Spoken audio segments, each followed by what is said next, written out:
ಈ ದಿನದ ತನಕ ನಿಮ್ಮೆಲ್ಲರ ಪರಿಶ್ರಮದಿಂದ ನ್ಯಾಯ ಬಹಳ ಹತ್ರ ಬಂದ್ಬಿಟ್ಟಿದೆ ನಮ್ಗೆ. ಇನ್ನೊಂದು 2-3 ಮೆಟ್ಲು ನಿಮ್ಗೆ ಜಯ ಸಿಗುತ್ತೆ. ಮೊನ್ನೆ ಆದಂತ ಡೆವಲಪ್ಮೆಂಟ್ ನಿನ್ನೆ ಕ್ಯಾಬಿನೆಟ್ ನಲ್ಲಿ ಆಗಿರೋದು ನಾವೆಲ್ಲ ಗಮನಿಸ್ತಾ ಇದ್ದೀವಿ ಅಂತ ಭಾವಿಸ್ತೀನಿ. ಎಲ್ಲ ಕೇಳಿಸ್ತಾ. ನಮ್ಮ ಕುತಂತ್ರಿಗಳು ಏನೇ ಮಾಡಿದ್ರು ಮಾಧ್ಯಮನ ವ್ಯಕ್ತಿಗಳನ್ನ ಹಿಂಗೆಲ್ಲ ಅವ್ರಿಗೆ ಕೆಲವರು ಒಳ್ಳೆಯವರಿದ್ದಾರೆ, ಕೆಟ್ಟವರು ನಮ್ಮ ವಿಚಾರನ ಪ್ರಚಾರ ಮಾಡ್ತಾ ಇರಲ್ಲ. ಇವತ್ತು ಸೋಷಿಯಲ್ ಮೀಡಿಯಾ ಎಲ್ಲ ಬೀದರ್ಲಿರೋರ್ನ ತಲುಪಬೇಕಾದ್ರೆ ಚಾಮರಾಜನಗರದಿಂದ ತಲುಪಬಹುದು, ಬೀದರ್ ಅವರು ಚಾಮರಾಜನಗರನ ತಲುಪಬಹುದು. ಯಾರು ಏನು ಮಾಡ್ಕೊಳಕ್ಕಾಗಲ್ಲ. ಒಳ ಮೀಸಲಾತಿ ಜಾರಿ ಆಗ್ಬೇಕು ಅನ್ನೋಂಥ ಹೋರಾಟ ಒಂದಾದ್ರೆ, ಮುಖ್ಯವಾದ ಹೋರಾಟ ಇನ್ನೊಂದೇನಂತ ಅಂದ್ರೆ 56,432 ಹುದ್ದೆಗಳು ಏನು ಭರ್ತಿ ಮಾಡಕ್ ಕೊಟ್ಟಿದೆ ಸರ್ಕಾರ, ಅದರಲ್ಲಿ ಒಳ ಮೀಸಲಾತಿ ವಿರೋಧಿ ಮಂತ್ರಿಗಳು ನಾನಾ ತಂತ್ರಗಳನ್ನ ಎಳೆದಿದ್ದಾರೆ. ಕ್ಯಾಬಿನೆಟ್ ಇವತ್ತು ಪ್ರಸ್ತಾವನೆ ಇರೋದ್ರಿಂದ ಏನು ಫೈನಾನ್ಸ್ ಮಿನಿಸ್ಟರ್ ಸಿದ್ದರಾಮಯ್ಯನವ್ರದ್ದು ಇವತ್ತು ಬಜೆಟ್ ಅದನ್ನ ಮುಂದೆ ಹಾಕೊಂಡಿದ್ದಾರೆ. 12ನೇ ತಾರೀಕಿಗೆ ಯಾವ ರೀತಿ ಹೋಗ್ಬೇಕು ಮೈಸೂರಿಂದ ಅನ್ನೋದೆಲ್ಲ ಮಾಹಿತಿ ಪ್ರಸನ್ನ, ರವಿಕುಮಾರ್, ಯಾರಲ್ಲಿ ಮೈಸೂರು, ಬಸಪ್ಪ ಅಧ್ಯಕ್ಷರು ಇವರೆಲ್ಲ ಮಾಹಿತಿ ಕೊಡ್ತಾರೆ. 12ಕ್ಕೆ ರೆಡಿಯಾಗಿ 1, 2 ಈಗ ಒಂದು ನೋಟಿಫಿಕೇಶನ್ ನಿಲ್ಬೇಕು, 2 ಆ 56,000 ಒಳ ಮೀಸಲಾತಿ ಜಾರಿ ಆಗಬೇಕು. ಇದೆರಡು ವಿಚಾರನ ತೀರ್ಮಾನ ಆಗೋ ತನಕ ಹೋರಾಟ ಇರುತ್ತೆ. ಇಲ್ಲಿ ತನಕ ಮಿಕ್ಕಿದ್ದು ಸಂಪೂರ್ಣವಾದ ಮಾಹಿತಿ DC ಅವ್ರ ಹತ್ರ ಮಾತಾಡೋಣ. ಆಗ್ಬೋದಾ?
ಯಾಕಂದ್ರೆ 106 ಕೊಟ್ಟಿದ್ದಿಲ್ಲ, ಕೊಡದೇ ಇಲ್ಲ.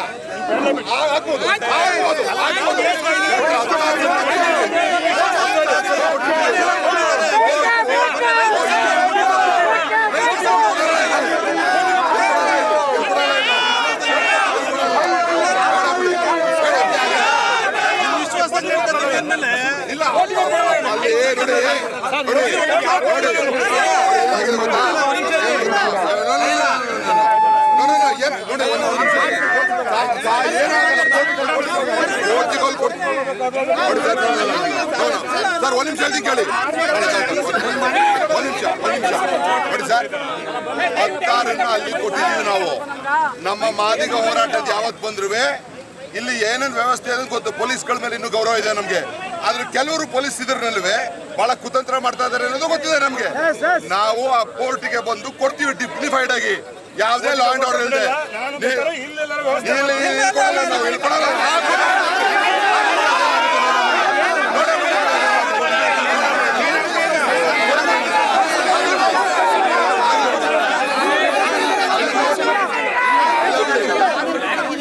ಇಲ್ಲ, ನಾವು ಕಾನೂನಿನ ಉಲ್ಲಂಘನೆ ಇಲ್ಲಿವರೆಗೂ ಮಾಡಿಲ್ಲ.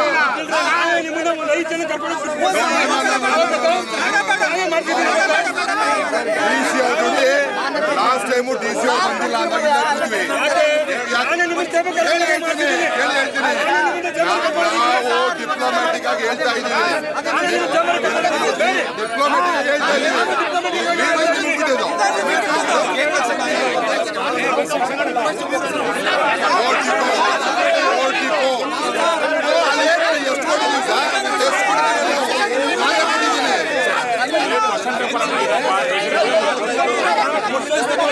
ಹೋರಾಟ ಮಾಡ್ಕೊಂಡು ಬಂದಿದೆ. ಈ DC ಆಫೀಸ್ ಹತ್ರ ಎಲ್ಲಾ ಟೈಮು ದೌರ್ಜನ್ಯನ ಆಗಿರೋದು. ಲಾಸ್ಟ್ ಟೈಮ್ ಬಂದಾಗಲೂ ಕೂಡ ರವಿ ಹೇಳ್ದ, ಅಣ್ಣ DC ಬರೋ ತನಕ ಕೊಡೋದ್ ಬೇಡ ಅಂತ ಕೊಟ್ವಿ. DC ಬಂದು ತಗೊಂಡ್ರು. ಏನ್ ನಮ್ಮನ್ನೆಲ್ಲ ಬರೀ ಬೀದಿಲ್ ನಿಲ್ಸ್ಕೊಂಡು ಇಸ್ಕೊಳ್ಳೋದ? ನಾನ್ ಹೇಳ್ತಾ ಇರೋದು ಒಂದೇ, ಯಾರು ಕಾನೂನು ಉಲ್ಲಂಘನೆ ಮಾಡಬೇಡಿ. ಆ ಪೋರ್ಟಿಗೆ ಹೋಗ್ಬಿಟ್ಟು ಆ ನೆರಳಿನಲ್ಲಿ ಏನಿದೆ ನಮ್ಮ ನೋವನ್ನು ಹೇಳಿ ಅಲ್ಲಿ ಕೊಡೋಣ ಅಂತ ಹೇಳ್ತಾ ಇದೀವಿ.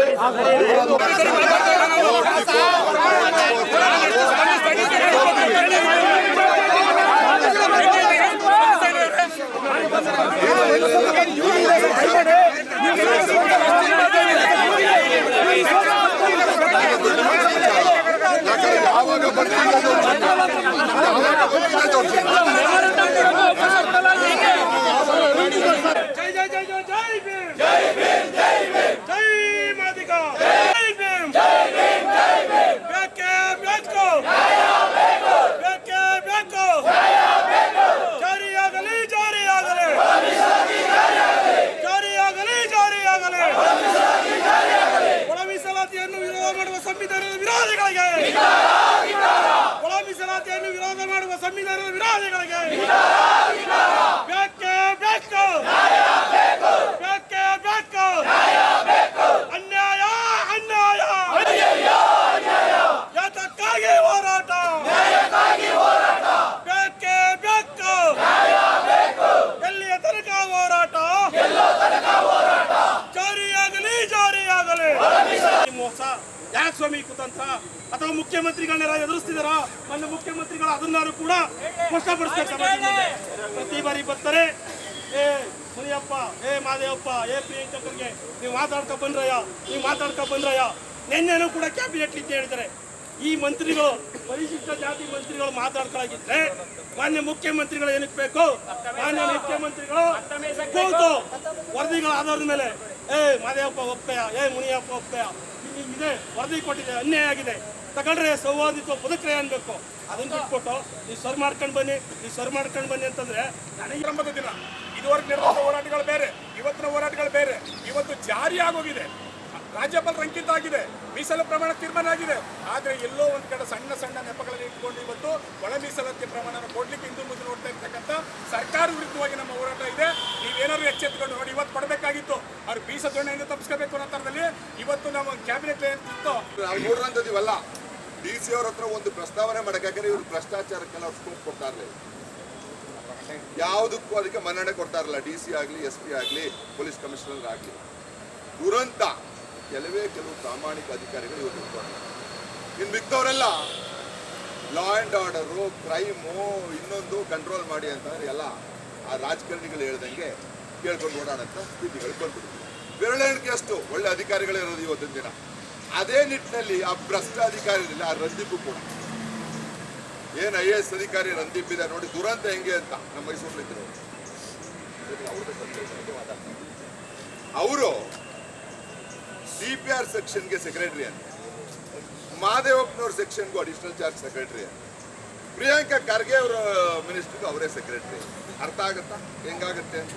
ಈ ರಂದೀಪ್ ಮಾಡಿದ್ರೆ ರೋಸ್ಟರ್, ಇವೆಲ್ಲ ರೋಸ್ಟರು, ಏನು ಹೊಸ ನೇಮಕಾತಿ ಪ್ರಕ್ರಿಯೆ ಸ್ಟಾರ್ಟ್ ಆಗಿದೆ CPR ಇದನ್ನೆಲ್ಲ ಎಲ್ಲ ಭಾಳ ಕ್ರಿಮಿನಲಿ ಕಾನ್ಸ್ಪೈರ್ ಮಾಡಿ ಹೈಕೋರ್ಟ್ ಆದೇಶನ ದಿಕ್ತಪ್ಪಿಸಿ ಇವ್ರದೇ ಇಂಟರ್ಪ್ರಿಟೇಷನ್ ಕೊಟ್ಟು ಹೈಕೋರ್ಟ್ ಹೇಳಿದೆ, ಏನು ಹೇಳಿದೆ ಗೊತ್ತಾ? ಈ APIL 17% ಮತ್ತು ಪಂಗಡಕ್ಕೆ 7 ಕೊಟ್ಟಿರೋಂಥದ್ದು 56 ಹೋಗ್ತಾ ಇರೋದ್ರಿಂದ ನೀವು 50 ಕಿಳಿಸ್ಕೊಂಡು ಜಾರಿ ಮಾಡ್ಕೊಳ್ಳಿ ಒಳ ಮೀಸಲಾತಿನ. 6 ಸೈಡಲ್ಲಿ ಇಟ್ಕೊಂಡಿರಿ, ಕೋರ್ಟ್ ತೀರ್ಮಾನ ಆದ್ಮೇಲೆ ಹೆಂಗಾಗುತ್ತೆ ಹಂಗೆ ಅಳವಡಿಸ್ಕೊಳ್ಳಿ ಅಂತ ಕೋರ್ಟ್ ಹೇಳಿರೋದು. 15 ಕಿಳಿಸ್ಕೊಳ್ಳಿದ್ರೆ ಇವ್ರೇನು ಮಾಡಬೇಕು? 95ಕ್ಕೆ ಹೋಗ್ತಾರೆ ಹಿಂದಕ್ಕೆ, 95ಕ್ಕೆ ಹೋಗ್ತಾರೆ ಹಿಂದಕ್ಕೆ. ಒಳ ಮೀಸಲಾತಿ ಇಲ್ಲದೆ ಇರೋಂಥದ್ದು ಅಂತ ದುಷ್ಟ ಪ್ರಯತ್ನ ಮಾಡಿರೋಂಥದ್ದು ರಂದೀಪ್ ಅವರು. ಯಾಕಂದರೆ ರಾಜಕಾರಣಿ ಏನೇ ಹೇಳ್ತಾರೆ, ಬಟ್ ಅಧಿಕಾರಿಗಳು ಅಂದರೆ ಜಿಲ್ಲಾಧಿಕಾರಿಗಳು IAS ಪಾಸ್ ಮಾಡ್ಕೊಂಡು ಬಂದಿರೋರು, ಈ ದೇಶದಲ್ಲಿ ನಂಬರ್ 1 ಎಕ್ಸಾಮ್ನ ಪಾಸ್ ಮಾಡ್ಕೊಂಡು ಬಂದಿರೋರು ದೇಶದಲ್ಲಿ ಯಾವ್ದಾದ್ರು ಕಷ್ಟಕರವಾದ ಎಕ್ಸಾಮ್ ಇದೆ ಅಂತ ಅಂದ್ರೆ ಈ ದೇಶದಲ್ಲಿ UPSC ನಂಬರ್ 1. ಅಂಥದನ್ನ ನೀವು ಪಾಸ್ ಮಾಡ್ಕೊಂಡು ಬಂದು ಬಡವರು ಬದ್ರ ಪರ ರಿಸೈನ್ ಮಾಡ್ಕೊಂಡು ಹೋಗೋದು ಬೆಟರ್. ನೀವು ರಾಜಕಾರಣಿಗಳಾಗತ್ತೆ. ಲಾ ಆಫ್ ದ ಲ್ಯಾಂಡ್ ನ ಪಾಲನೆ ಮಾಡಲ್ಲ ಅಂತಂದ್ರೆ ಇಂಥ ಹುದ್ದೆಲಿ ಇದ್ಕೊಂಡು ನ್ಯಾಯ ಸಿಗೋದಂಗೆ ಜನರಿಗೆ. ಹಾಗಾಗಿ ಇವತ್ತು ನಾವು ಆಗ್ರಹ ಮಾಡ್ತಾ ಇರೋದು ಒಂದೇ, ಒಳ ಮೀಸಲಾತಿ ಮಾದಿಗರ ಪರ ನಾವು ಹೋರಾಟ ಮಾಡ್ತಾ ಇದ್ದೀವಿ. ನಾವು ಬೇರೆಯವ್ರ ಪರ ವಿರೋಧ ಅಂತ ನಾವು ಮಾಡ್ತೀವಿ. ನಾವು ಮಾದಿಗ ವಲಯ ಅಂತ ನಾನು ಗಟ್ಟಿಯಾಗ ಪದಗಳನ್ನು ಯಾಕೆ ಬಳಸ್ತೀನಿ ಅಂತ ಅಂದರೆ, ಕಾನ್ಸ್ಟಿಟ್ಯೂಷನಲ್ ಆರ್ಡರ್ನಲ್ಲಿರೋಂಥ ಪದ ನಾಗಮೋಹನ್ ದಾಸ್ ಕಮಿಟಿ ರಚನೆ ಆದದ್ದು ಅದಕ್ಕೋಸ್ಕರ. ಅಲ್ಲಿ ನಾವು ವಲಯ ಮಾದಿಗ ಅಂತ ಅಂದರೆ ಕಾನೂನಾತ್ಮಕವಾಗಿ ಗುಂಪು ಮಾಡೋಂಥ ಪ್ರಕ್ರಿಯೆಗೆ ನಾಗಮೋಹನ್ ದಾಸ್ ಇಷ್ಟ. ವಲಯ ಸಂಬಂಧಿತ ಜಾತಿ, ಮಾದಿಗ ಸಂಬಂಧಿತ ಜಾತಿ ಹಿಂಗೇಳಿರೋದ್ರಿಂದ ಬಳಸ್ತಾ ಇರೋದು. ಆದರೆ ಈಗ ವಲಯ ಸಮಾಜದ ವಿರುದ್ಧ ನಾವು ಯಾಕೆ ಮಾತಾಡ್ತೀವಿ ಅಂತ ಅಂದರೆ, ಗೋವಿಲ್ ಅಂಬಾಣಿ ಬಗ್ಗೆ ಯಾಕೆ ಮಾತಾಡ್ತಿಲ್ಲ ಅಂತ ನಮಗೆ ಪ್ರಶ್ನೆ ಕೇಳ್ತಾರೆ. ಅರೆ ನಾವು ವಿರೋಧ ಮಾಡ್ತಾ ಇರೋರು ಯಾರು ಈಗ? ಅದಕ್ಕೆ ಮಾತಾಡ್ತಾ ಇದ್ದೀನಿ ಅಷ್ಟೇ ನಾನು. ಅವ್ರು ಸುಮ್ಮನಿದ್ರೆ ನಾವು ಅವ್ರ ವಿರುದ್ಧ ಯಾಕೆ ಮಾತಾಡೋಣ? ನಾವು ಅದನ್ನ ಕ್ಲಾರಿಫಿಕೇಶನ್ ಮಾಡಬೇಕಲ್ಲ. ಈ ಜಾತಿಲಿ ಹುಟ್ಟಿದ್ದೀವಿ, ವಕೀಲರಾಗಿದ್ದೀವಿ. ಈ ಜಾತಿ ಪರ ನಾವು ಧ್ವನಿ ಎತ್ತಿಲ್ಲ ಅಂದ್ರೆ ನಾನು ವಕೀಲರು ಕೋರ್ಟ್ ತಗೊಂಡು ಏನ್ ಮಾಡ್ಲಿ ನಾನು? ಈ ಟೈಮಲ್ಲಿ ನನಗೆ ನಿಮ್ಗೆ ನಾವು ನೆರವಾಗ್ಲಿಲ್ಲ. 2026ರಲ್ಲಿ ಹೊರಡಿಸಿರೋಂಥ ನೋಟಿಫಿಕೇಶನ್ ವಾಪಸ್ ತಗೋಬೇಕು. ಒಳ ಮೀಸಲಾತಿ ಜಾರಿ ಮಾಡೋಂಥ ವಿಚಾರದಲ್ಲಿ ಹೊಸ ರೋಸ್ಟರ್ ಮಾಡಬೇಕು. ಆ ರೋಸ್ಟರ್ ಪ್ರಕಾರ ಗರಿಷ್ಠ ಜಾತಿಯಲ್ಲಿ ಒಳ ಮೀಸಲಾತಿನ ಜಾರಿ ಮಾಡಬೇಕು ಅಂತ ಹೈಕೋರ್ಟ್ ಹೇಳಿದೆ. ಅದನ್ನು ದಿಕ್ತಪ್ಪಿಸ್ತಾ ಇದ್ದಾರೆ. ಹಾಗಾಗಿ ಅದನ್ನ ಬಗೆಹರಿಸಬೇಕು ಅನ್ನೋದು ನಮ್ಮ ಮೊದಲನೇ ಹೋರಾಟ. ಇನ್ನು ಒಂದ್ಸರಿ ಒಳ ಮೀಸಲಾತಿ ಜಾರಿ ಆದ್ಮೇಲೆ ನೆಕ್ಸ್ಟ್ ಪ್ರಕ್ರಿಯೆ ಬರೋದು ರೋಸ್ಟರ್ ಸಿಸ್ಟಮ್ದು. ಅದು ಆಮೇಲೆ ನೋಡ್ಕೊಳ್ಳೋಣ. ಇಲ್ಲೇನಾಗಿದೆ, ವಲಯ ಸಮಾಜದವ್ರಿಗೆ ಅದು ವಿರೋಧ ಆಗಿದೆ ಅಂತ ಅಲ್ಲಪ್ಪ. ಪರಿಶಿಷ್ಟ ಜಾತಿಗೆ ಒಂದು ಕೊಡಬೇಕು. ಪರಿಶಿಷ್ಟ ಜಾತಿಯಲ್ಲಿ ಒಂದು ಕೊಡ್ಬೇಕಂತ ಅಂದ್ರೆ ಅದರಲ್ಲಿ ಯಾರು ನೊಂದಿರೋರು ಬೆಂದಿರೋರು ತಾನೇ ಮೊದಲೇ ಕೊಡಬೇಕು. ನಾನು ಹೇಳುವ ಯೂನಿವರ್ಸಿಟಿನಲ್ಲಿ 48 ಜನ ವಲಯರಿದ್ದಾರೆ, 3 ಜನ ಮಾದಿಗರಿದ್ದಾರೆ ಅಂತ. ನಮಗೆ ಫಸ್ಟ್ ಕೊಟ್ಟು ಆಮೇಲೆ ನೀವು ತಗೋಬೇಕು. ಇಲ್ಲಿ ಎಲ್ಲ ಒಟ್ಟಿಗೆ ಮಾಡ್ಬೇಕು. ಎಲ್ಲ ಹೇಳಿದ್ದೆ ಕಾನೂನು? ನೀವೇನಾದ್ರು ವಾದ ಮಾಡ್ತಾರಲ್ಲ ಇವರು, ನಾನು ಅವ್ರ ವಿರುದ್ಧ ಅಲ್ಲ. ವಾದ ಮಾಡ್ಬೇಕಾದ್ರೆ ಯಾವ್ದಾದ್ರು ಒಂದು ಕಾನೂನು ಇರ್ಬೇಕಲ್ವಾ? ಒಂದು ಆಕ್ಟ್ ಇರಬೇಕು, ಒಂದು ರೂಲ್ಸ್ ಇರಬೇಕು, ಒಂದು ಹೈಕೋರ್ಟ್ ಇರಬೇಕು, ಒಂದು ಸುಪ್ರೀಂ ಕೋರ್ಟ್ ಇರಬೇಕು, ಏನೋ ಒಂದು ರೆಫರೆನ್ಸ್ ಇರಬೇಕಲ್ವಾ? ಸುಮ್ಮನೆ ಮಾದಿರಿಗೆ ಸಿಗ್ತದೆ ಅಂತ ದಬ್ಬಾಳಿಕೆ ಮಾಡಿದ್ರೆ ಬಿಡ್ಬಿಡ್ತೀವ ನಾವೇ. ದಬ್ಬಾಳಿಕೆ ಮಾಡಿದ್ರಿ ಇಲ್ಲಿ ಕಡಿಮೆ ಇರ್ಬೋದು. ಮೈಸೂರು ಪ್ರಾಂತದಲ್ಲಿ ಇರೋರೆಲ್ಲ ಉಳಿಸಿ ಮಗಳನ್ನ ನಿಲ್ಲುವೆ ಅಲ್ವಾ? ಸೊ ಹಾಗಾಗಿ ಸರ್, ನೀವು ಮೊದಲನೇ ಸರ್ಕಾರಕ್ಕೆ ಗಮನಕ್ಕೆ ತರಿ ಸರ್. 56,342 ಹುದ್ದೆಗಳಲ್ಲಿ ಒಳ ಮೀಸಲಾತಿ ಜಾರಿ ಆಗಲೇಬೇಕು. ಆ ಜಾರಿ ಆಗಲಿಲ್ಲ ಅಂತ ಅಂದರೆ ಉಗ್ರವಾದ ಹೋರಾಟ. ನಾವೇನು ಹೇಳಿದ್ವಿ, ಉಗ್ರವಾದ ಹೋರಾಟ ನಡೀತಿದೆ ಅನ್ನೋದನ್ನ ದಯವಿಟ್ಟು ಸರ್ಕಾರದ ಗಮನಕ್ಕೆ ತನ್ನಿ ಸರ್. ಆಮೇಲೆ ನಿಮಗೆ ಮನವಿ ಸರ್, ದಯವಿಟ್ಟು ಕಾಪಿ ಆಫ್ ನಾನು ನಿಮಗೆ ಕಳಿಸ್ತೀನಿ ವಾಟ್ಸಪ್ನಲ್ಲಿ. DPR ಏನು ಮಾಡಿದೆ, ಕ್ಯಾಬಿನೆಟ್ ನೋಟ್ ಏನಿದೆ ನೀವು ಅರ್ಥ ಮಾಡ್ಕೊಳ್ಳಿ ಸರ್. ಯಾಕಂದ್ರೆ ನಾವು ಕೊಡೋಂಥ ನಿಮಗೆ ಹೇಳಬೇಡಿ. ನೀವು ಅದೇನು ನಮ್ಮ ಕ್ಯಾಬಿನೆಟ್ ನೋಟ್ ಇದೆ ಅದನ್ನ ಅರ್ಥ ಮಾಡಿಕೊಂಡು ಅದ್ರ ಪೂರಕವಾಗಿ ಇದಾಗಿದೆ ಅಂತ ಹೈಕೋರ್ಟ್ ನಿಮಗೆ ಕಳಿಸ್ತೀನಿ ಸರ್. ಅದ್ರ ಮೇಲೆ ಕ್ಯಾಬಿನೆಟ್ ನೋಟ್ ಕಳಿಸ್ತೀನಿ ಸರ್. ಅದ್ರ ಮೇಲೆ DPR ಆಗಿರೋದು ಕಳಿಸ್ತೀನಿ. ನೀವು ದಯವಿಟ್ಟು, ಯಾಕಂದ್ರೆ CM ಕ್ಷೇತ್ರದಲ್ಲಿ ಇಲ್ಲಿ CM ಅವ್ರಿಗೆ ದೊಡ್ಡ ಮಸಿ ಬಳಿತಾ ಇರೋದು HC ಮಾದೇವ. ನೇರವಾಗಿ ಹೇಳ್ತೀನಿ ನಾನು. ಅಟ್ಲೀಸ್ಟ್ CM ಅವ್ರಿಗೆ ಮಸಿ ಬಳಿಯೋದು ಬೇಡ ಅಂತ ಅಂದ್ರೆ ನೀವು ಕಾನೂನು ಅರ್ಥ ಮಾಡ್ಬೇಕು. ಯಾಕಂದ್ರೆ ನೀವೆಲ್ಲ ಇಲ್ಲಿ ಇದ್ದೀರಾ ಅಂತ ಅಂದ್ರೆ CM ಅವರು ನಿಮ್ಮ ಮೇಲೆ ವಿಶ್ವಾಸ ಇಟ್ಟು ಇಂಥ ಜಿಲ್ಲೆನಲ್ಲಿ ನಿಮ್ಮನ್ನ ಜಿಲ್ಲಾಧಿಕಾರಿ ಮಾಡಿದ್ದಾರೆ. ನೀವು ನಾನು ಕಳ್ಸಂತ ಓದಿ ಸರ್. ನಾನು ಕ್ಲಾರಿಫಿಕೇಶನ್ ನಿಮ್ಮ ಹತ್ರ ಬಂದು ನಾನು ಮಾಡ್ತೀನಿ. ಏನ್ ಸತ್ಯ ಇದೆ ಅದನ್ನ CM ಅವ್ರಿಗೆ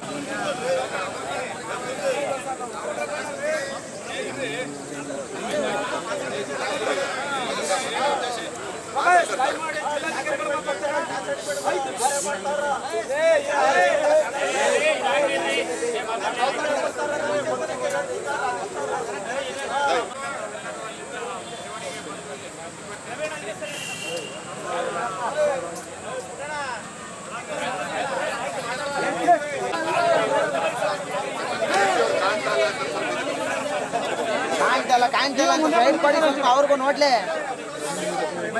ಮುಂದೆ ಬನ್ನಿ ಒಂದು ಸಲ. ಮೆರವಣಿಗೆ ಬಂದು ಇಲ್ಲಿ ಒಳ ಮೀಸಲಾತಿ ಬಗ್ಗೆ ತಮ್ಮ ಏನು ಹೋಸ್ಟೆಲ್ ಪದ್ಧತಿ ಆಗಿರ್ಬೋದು, ಹೋಸ್ಟೆಲ್ ಪ್ರತಿಷ್ಠೆ ಅಡ್ವೊಕೇಟ್ ಹೇಳಿದ್ರು. ಒಳ ಮೀಸಲಾತಿ ನಾವೆಲ್ಲರೂ ಪ್ರಯತ್ನ ಮಾಡಿದ್ದೇವೆ. ಖಂಡಿತವಾಗಿಯೂ ತಮ್ಮೆಲ್ಲರ ಭಾವನೆ ಏನಿದೆ ಅದನ್ನು ನಾನು ಸಾಮಾನ್ಯ ಮುಖ್ಯಮಂತ್ರಿಗಳ ಮತ್ತು ಸರ್ಕಾರದ ಗಮನ ಸೆಳೀತೇನೆ. ಇದೇನು ಇದರಲ್ಲಿ ಏನು ಇಶ್ಯೂ ಇದೆ ತಮ್ಮ ಭಾವನೆ, ತಾವು ಯಾವ ಆ್ಯಕ್ಟ್ ತೆಗೆದುಕೊಂಡು ಯಾವ ಜಡ್ಜ್ಮೆಂಟ್ ತೆಗೆದುಕೊಂಡು ಮಾತಾಡ್ತೀನಿ ಅದೆಲ್ಲದನ್ನು ಸರ್ಕಾರಕ್ಕೆ ತಕ್ಷಣವೇ ಸರ್ಕಾರ ಗಮನಕ್ಕೆ ತರ್ತೇನೆ ಅಂತ ತಮ್ಮೆಲ್ಲ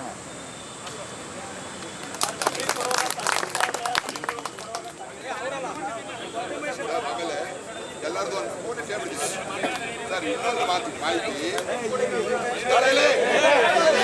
ಇನ್ನೊಂದು ಮಾಹಿತಿ ಸರ್, ಜಾತಿ ಸರ್ಟಿಫಿಕೇಟ್ ಕೊಡೋದ್ರಲ್ಲಿ ಕೆಲವರು ವಿರೋಧ ಮಾಡ್ತಾ ಇದ್ದಾರೆ. ಅವ್ರು ಮತ್ತೆ ಹೇಳಿದ್ರೆ ಜಾತಿ ಸರ್ಟಿಫಿಕೇಟ್ ಕೊಡಬೇಕು ಅನ್ನೋ ಸರ್ಕಾರದ ಆದೇಶ ಇದೆ.